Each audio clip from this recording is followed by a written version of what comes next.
Hi, you're with Norm Jurgen as I celebrate 11 months of train set development. As you can see, I'm sitting on the train set and I wanted to illustrate how large this table is. Here I'm on one end, focusing and looking at the other 18 feet away. If I swivel around, you can see to my left-hand side the Santa's Village in the center of the train set and some sidings around it. What I wanted to do is demonstrate today how to do painting of rock scenery. The best way to do this is after you create your molds and fill in the gaps of your plaster cloth using some plaster, is to give it one solid base coat of light gray. For tunnel entrances, like below, you can actually use a darker gray. Okay, so what I plan to do is set this camera down and illustrate how the painting is done.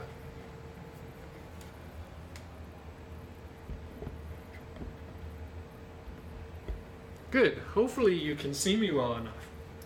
Some things you'll need to use wall painting. Tinfoil tray, at least one or two brushes, and a lot of these foam brushes. A plastic container full of fresh water, and I like to use a lot of white pigment from Woodland Scenics, little dash of black, and for accent colors, raw umber, burnt umber, and sometimes a little bit of yellow. To get the gray base, the best way to do it is take your white, make sure it's well shaken, squirt it into your tin tray, nice blob like this. Take your black and put a single dot. It would look something like this. Now use your brush, mix it quickly, and try and get the desired color. Again, for tunnel entrances, areas with a lot of traffic, you can add more black. And simply just another dot, like so, mix until you get the desired color. This way, I can go over my work and touch up areas where the paint has not filled in properly.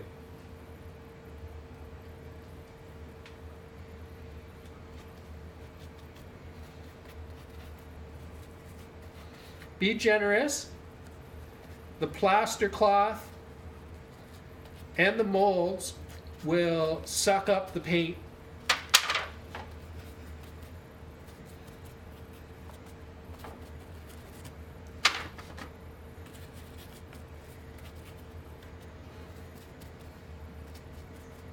All right, now that's how you do the gray.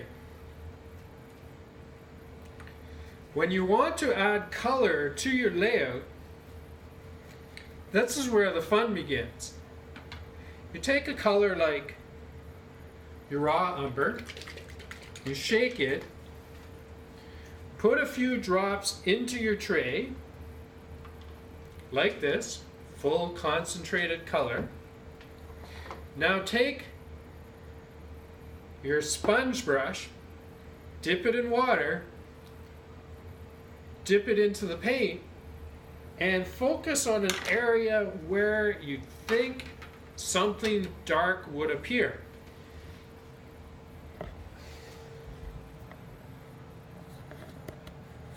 So I'm going to focus on this rock and then dab here, get some more water, and let the color bleed. Don't worry if it looks watery, it will dry. Take some more of your brown color and focus on little crevices. areas which would be naturally dark.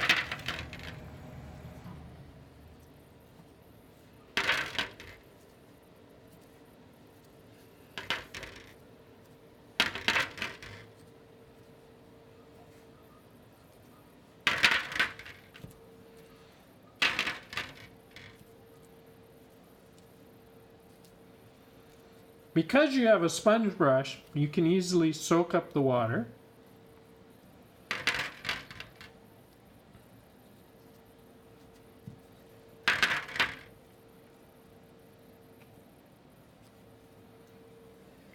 I have my dish of water next to me so that I can easily dip in it and lessen the effect of the brown. You want a darker color, use it straight without water, like so. Great. All right, so that's one color. Set this aside. Grab another brush. Make sure you have lots of these handy. Now, let's take our burnt umber. Give it a good shake. Pour it into my dish. Don't worry if the colors mix, that's okay. And start dipping that in areas.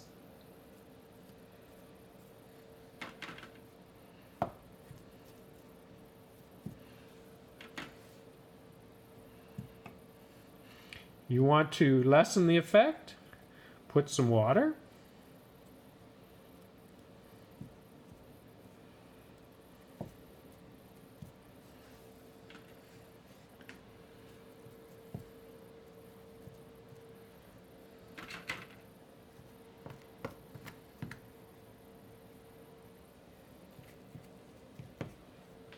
Great. Set that brush aside. Lastly, do the same with yellow ochre. Pour it into your dish. You probably won't use much of it. Get your brush, focus probably more on flatter areas of rock. What this will do is add some interesting color.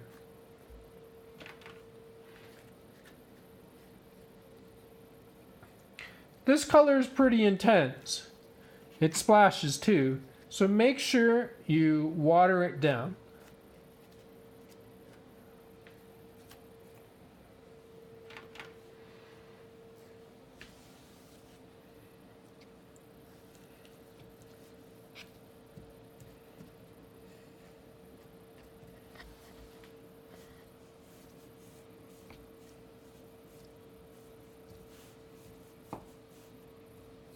Alright, kind of random how you place the colors.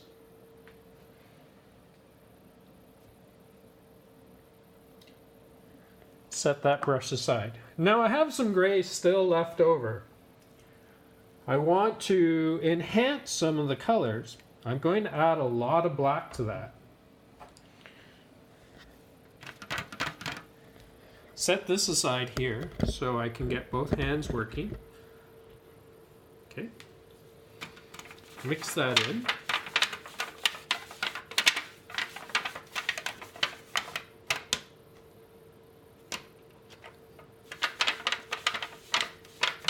Great.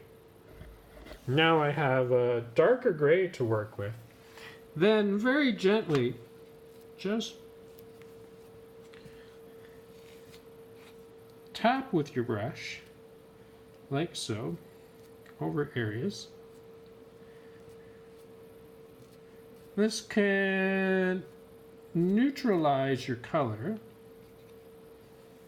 neutralize the effects of those browns and dark umbers that you added.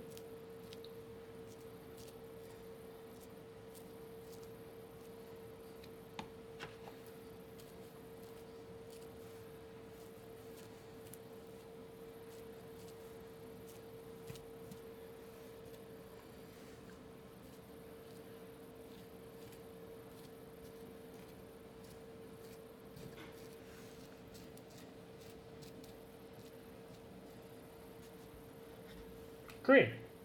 Starting to look better. Eventually you're going to give everything a wash of black. But to have some fun and to create strong accents, here in the center of my tray I'm going to take some straight white.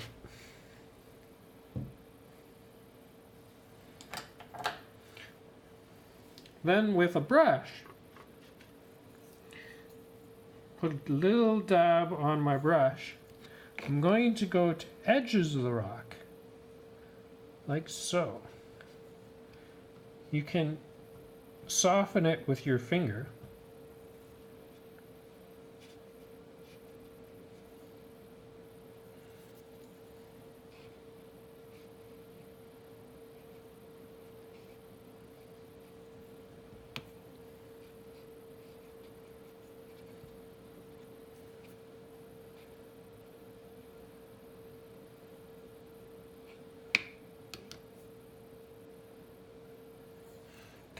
When you run out of white, get some more. Only do it on the protruding areas of the rock.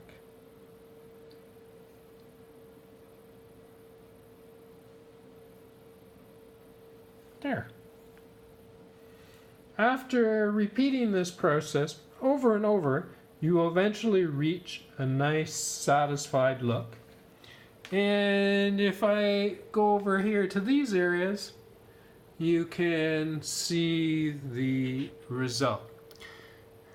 You'll notice to add to the effect here in this wintry scene, I've also sprinkled some snow onto the edges of the rocks. And in the distance, you can see the same rocks also have some grasses, some bushes. Great. So I hope you found that informative, and I'm glad you joined me as I celebrate 11 months of development of this vinyl train set. Cheers.